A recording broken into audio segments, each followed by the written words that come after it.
WVW Broadcast Network is pleased to present The Chris Gobbett Show.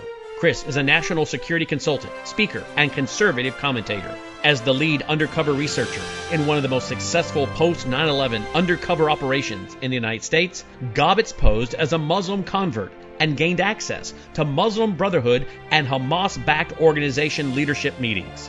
While undercover, he preserved more than 12,000 pages of evidence and 300 hours of covert audio and video recordings from the Council on American Islamic Relations headquarters. This undercover operation is the feature of Muslim Mafia, a book authored by investigative journalists Paul Sperry and Dave Gobbett. Chris's father, Gobbett, has been featured on numerous global media networks, national television shows, and radio programs, including The Sean Hannity Show, Tipping Point with Liz Wheeler, The Savage Nation, Breitbart News Daily, and Louder with Crowder. And now, here is your host, Chris Gobbett.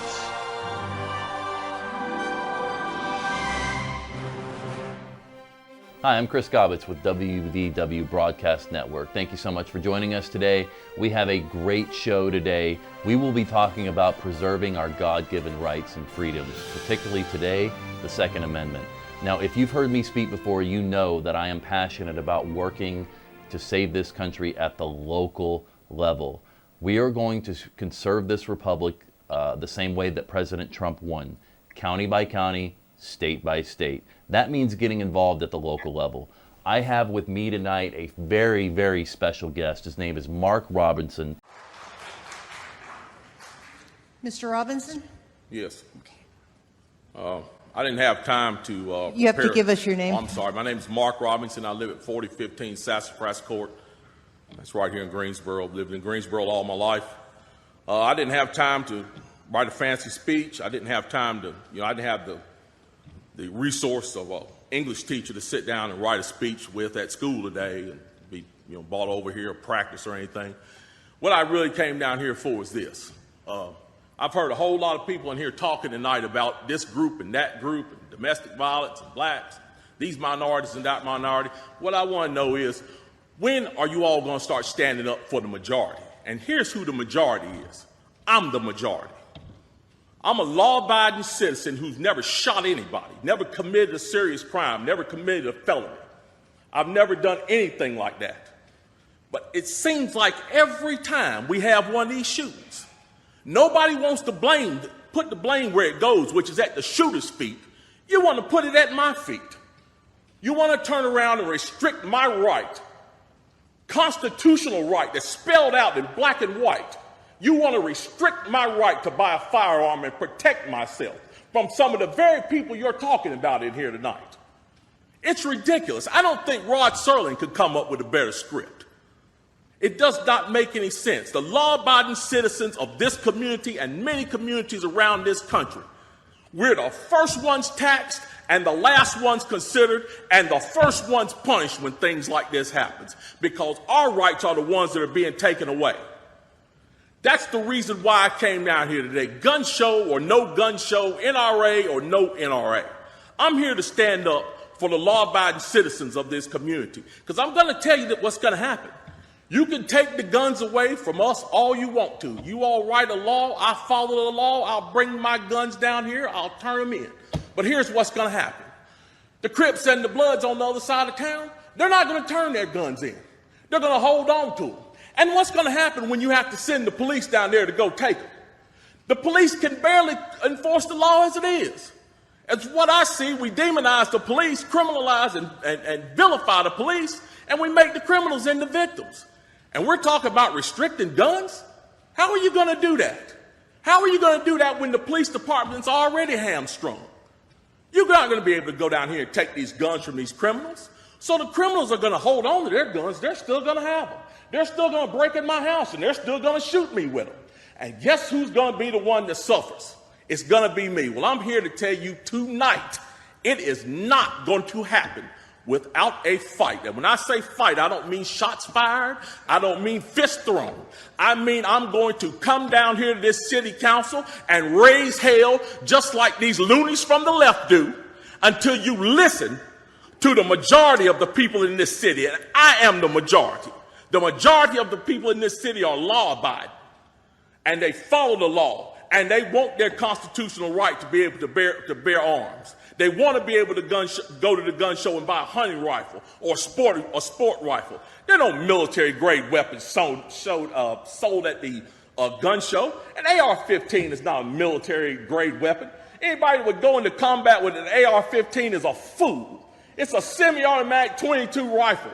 You'd be killed in 15 minutes in combat with that thing. So we need to dispel all these myths, and we need to drop all this division that we got going on here. Because the bottom line is, when that Second Amendment was written, whether the framers liked it or not, they wrote it for everybody. And I am everybody. And the law-abiding citizens of this city are everybody. And we want our rights, and we want to keep our rights. And by God, we're going to keep them, come hell or high water.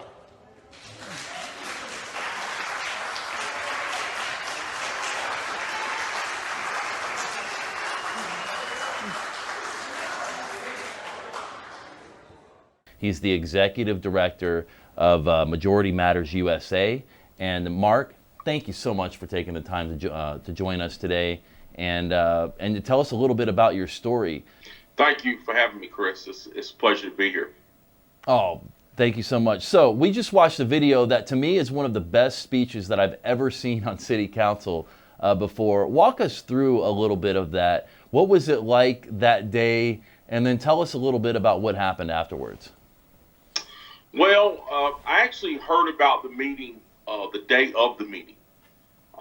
The whole thing was centered around a plan by our city council to cancel the gun show that we have biannually here.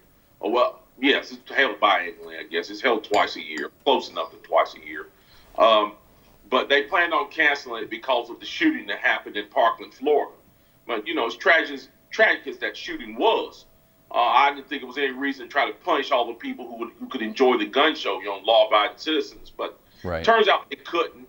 Only the Coliseum director could do that. So the meeting that I attended that evening was a special meeting they called about what they said was gun violence, to discuss gun violence. But I kind of knew what it was. I knew that they were going to try to bring some people down to give some anti-gun speeches, put pressure on the Coliseum director to get him to cancel the gun show. And I went down simply just to see what was going on and to support some of the people that were down there. Mm-hmm. But once I got down there and heard some of the things that were said, I felt like I needed to speak up. It was absolutely phenomenal, Mark. And I got to tell you, I talk to people all over the country, and they're always asking me, Chris, what can we do? We get that there's a problem. We're losing rights we're losing our rights. We have politicians in Washington, D.C. that are not standing up for us, even those that are supposed to be on our side. We have politicians at the local level, local elected officials that use these tragedies that occur to advance their own anti-gun agenda. And I'm always asked, what can I do? Well, you did one of the top 3 things that you can do, which is speak truth boldly, and you did that. And I just want to say thank you for that. What has it been like afterwards? I know you've been on Fox News. I know you're working with the NRA, or you've done some events with the NRA. Tell us a little bit about what that was like for someone. I'm assuming you hadn't been on Fox News before. No, absolutely not. The whole thing it's just been like a whirlwind. It's just the first week it was just incredible. That was the week I was on Fox News. This happened on the 3rd of April. I was on Fox News the 6th of April, and since then it's just snowballed. I mean, I've done so many fantastic things as far as the NRA goes. Yes, I did a commercial for the NRA, a very popular commercial for the NRA, as it turns out. I've done a ton of things with the NRA. I sit on the outreach committee of the NRA. I've been nominated to be on the board of directors of the NRA. I think that vote's already come to an end. It ended yesterday. I should find out a yay or nay sometime in the next couple of weeks. But I've done several, I speak at lots of GOP functions. I speak at a lot of gun rallies, spoken at a lot of gun rallies, still have a lot lined up to do. I was fortunate enough to get an international award from the WFSA, the World Forum on Shooting Sports Activities. Was flown to Nuremberg, Germany to receive that that award, the Dr. Vito Jinko Ambassador Award. I mean, it's just been, I've been like totally blessed because of this. It's completely changed my life. And it's taken me in the direction that I've wanted to go in for many years. And that direction is trying to inspire people to stand up and preserve our nation. And I just thank God that it's worked out the way that it has, and that so many people have embraced me and given me a chance to help them raise my voice to help others raise their voices. Yeah, no, it's absolutely inspirational. It motivates me to keep doing what I do. It motivates me to continue to go around and talk to people and tell them it's so important what's going on right now. We are not guaranteed victory in all of this. We are not guaranteed to preserve the rights that are given to us by God. We have a 2020 election coming up right now where several, if not most, of the candidates on the DNC side of the ticket would be more than happy, have already been actively engaged in taking away our God-given rights to protect ourselves from tyranny, really. What is your biggest concern as you see some of the candidates that are coming out right now and the way that they're addressing gun rights, the way that they're talking about using these tragedies that occur? And they are tragedies. They're wrong. They're horrible. Yes. It's terrible that this happens. I think we all agree we can't give up our rights every time that there's a tragedy, though. That's absolutely right. The simple answer for that is just, there can be a comparison there made there between, let's say, drunk driving. I mean, drunk drivers kill people every year in this country, tragically, but we never ever talk about restricting the rights of law-abiding drivers because of what drunk drivers have done. We never talk about that. But whenever gun violence comes up, a lot of these lazy politicians, a lot of these leftist politicians, the first thing they want to do is take away the rights of people who haven't done anything.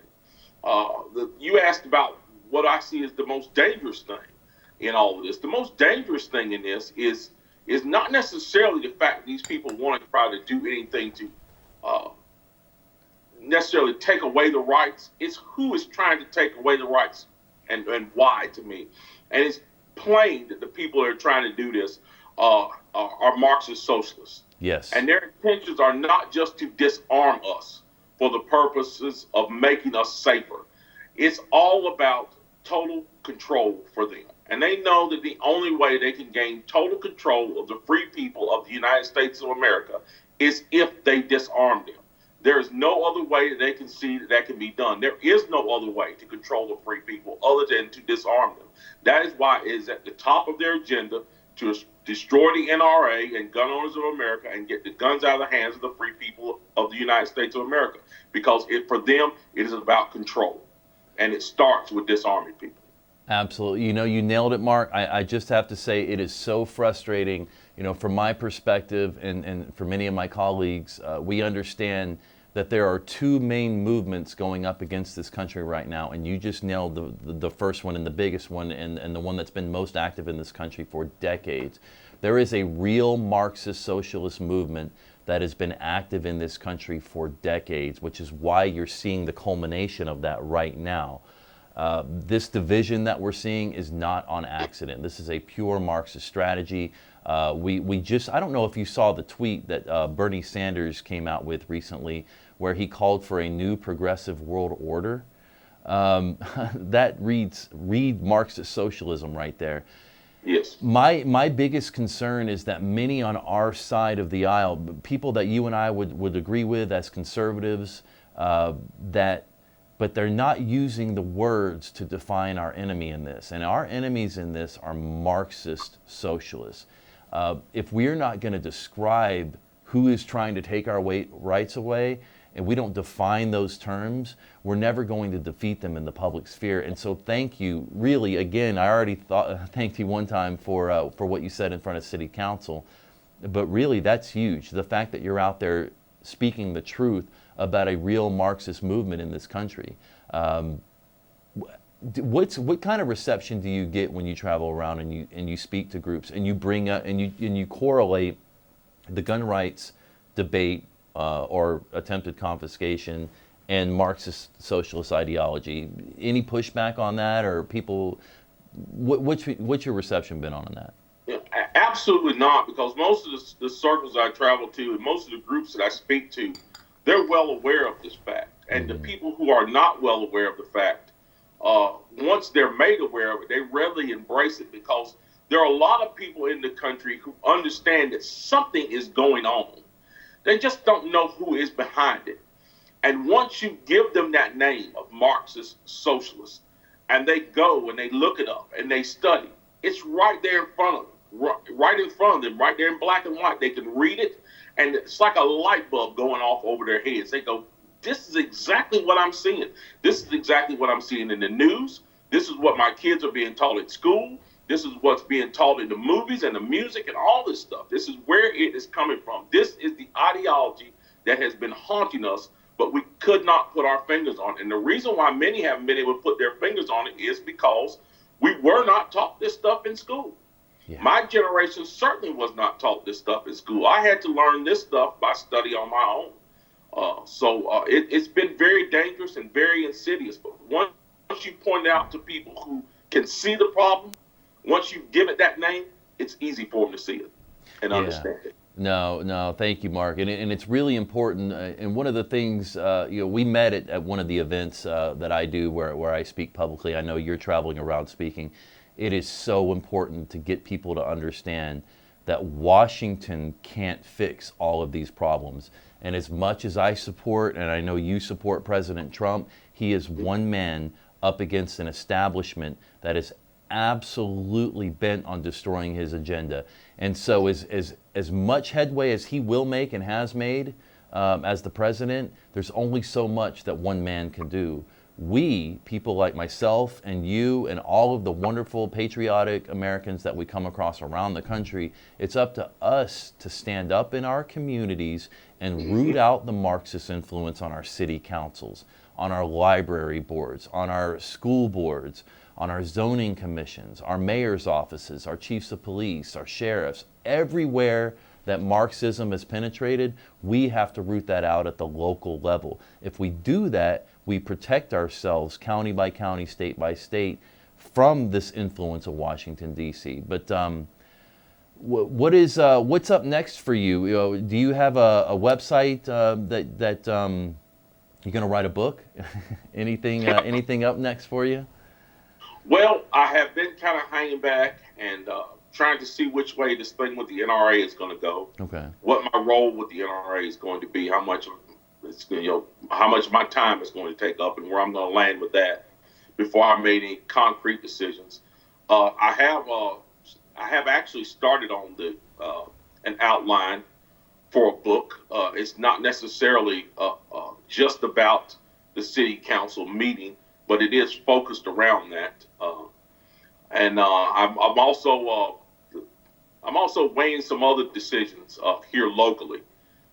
We don't have a good place to shoot around here in Greensboro. I think we have one indoor gun range in a city this size. And there's some things that I'm trying to do, some moves I'm trying to make maybe to correct that and maybe help bring the gun community in this local area together for that purpose. But where I'm going to go exactly, God has not given me that assignment yet, exactly. He's kind of giving me a little hint of where I'm going, but I won't share that until he reveals it to me completely. But for what's gone on for right now, though, has just been an extreme blessing. I've had a great time, met some wonderful people like yourself, and I just hope to keep it going and just keep helping people, helping inspire people, and just helping in this fight to preserve our republic. There's so many people that I come across that are good, solid people. They love our country, but they don't know, or they're afraid to speak up. What would your encouragement be to people that want to speak up, that want to do what you did and maybe go to a city council meeting and speak with an open heart? What would your encouragement to them be? Well, first off, I would tell them to lean on their faith. That's what I rely on heavily. I rely heavily on my faith. You just have to lean on your faith. I understand that everybody is not a believer, and for those people in this country that are, and there are some patriots in this nation that are not necessarily believers. They're not spiritual people. To those people, I would say, if you can't rely on a higher power, if you don't have a higher power, lean on the people who came before you and think about what they did for you. You know, the people who laid out their lives to give you the freedoms they have. So I would just say, rely on your faith, rely on the people who gave you your freedoms, that got you to where you are, and look at what they sacrificed. And we're not being called right now to sacrifice that much. We might have to endure some name calling, some people trying to shame us for our beliefs, but we have people who came before us that gave their lives. Yeah. So we have to weigh that. We have to realize that if we want to be able to preserve what was bequeathed to us, we're going to have to make some sacrifices, and we need to honor the people who gave us our rights by being willing, to make those sacrifices. Yeah, and one of the things that I found along this journey, and it's been really, I wouldn't say shocking, but it's an interesting observation, is that many people are more afraid of having their reputation tarnished. In other words, being called names, being called a bigot, a racist, a xenophobe, a sexist, than they are actually dying. And I really I was really surprised along that. But when you start going out and speaking truthfully about the Marxist movement, about the jihad movement, which is what my expertise is in, if you start boldly declaring that this is a constitutional republic whose moral fabric is based on Judeo-Christian values, when you start articulating that in public, boy, you get ready for some of the attacks that'll happen. And I have found that more people are afraid of that than they are of actual death. And again, not shocking, did find it a little bit surprising the more that I'm on this journey. And that's why I'm so grateful that you stood up. Thank you for doing that. It really does motivate people to get involved. And understand, if you're the type of person and you're watching this show right now and you say, well, I'm not a public speaker, you would be surprised at what saying a prayer and being bold and speaking with an open heart will do. Mark is a perfect example of that. But that being said, there are a whole slew of ways to get involved in the local community that have nothing to do with public speaking. But Mark, I just want to say thank you so much. I know that I'll be praying for you on this journey, praying for you that you'll get the discernment that you need to know where you're going with all of this. But I just got to say, you've got a big part to play in conserving this republic. So thank you for stepping out and being bold and speaking truthfully.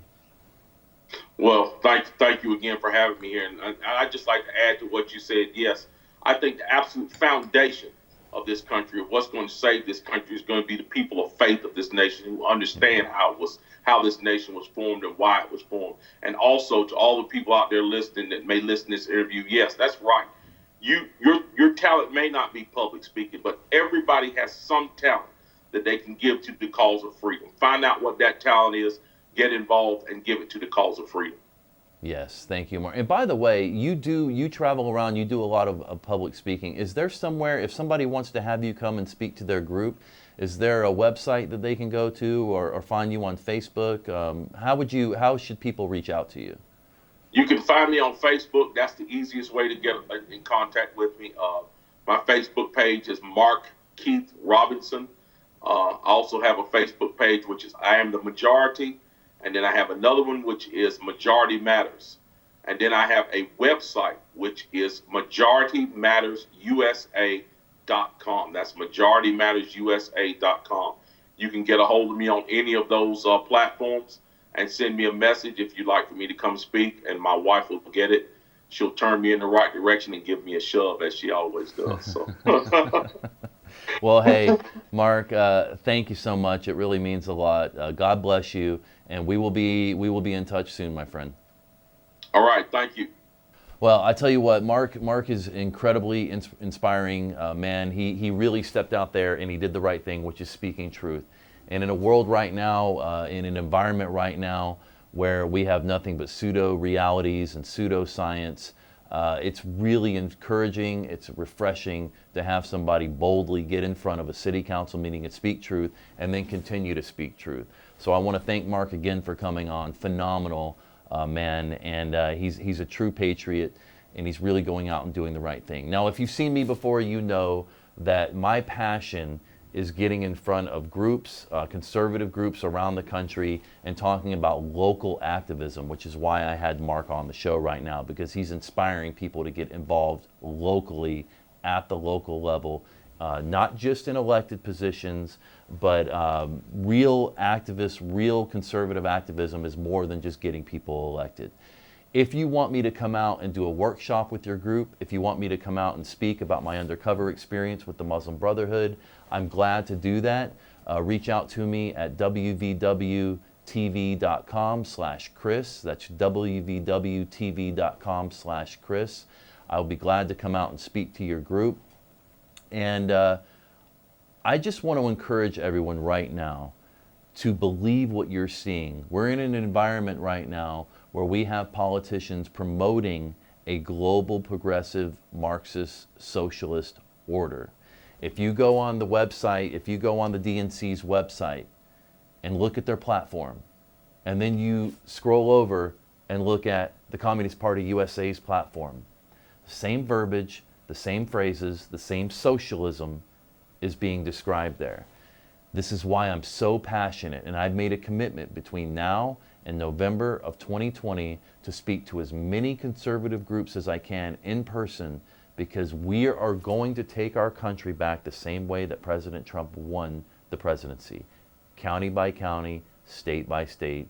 That means you at the local level getting involved. And I am more than happy to come in and share what I've learned from other conservative activist groups. I'm more than happy to come in and share my story and motivate and give you some ideas. But at the end of the day, it won't be me or anybody like me parachuting into your community to save the day.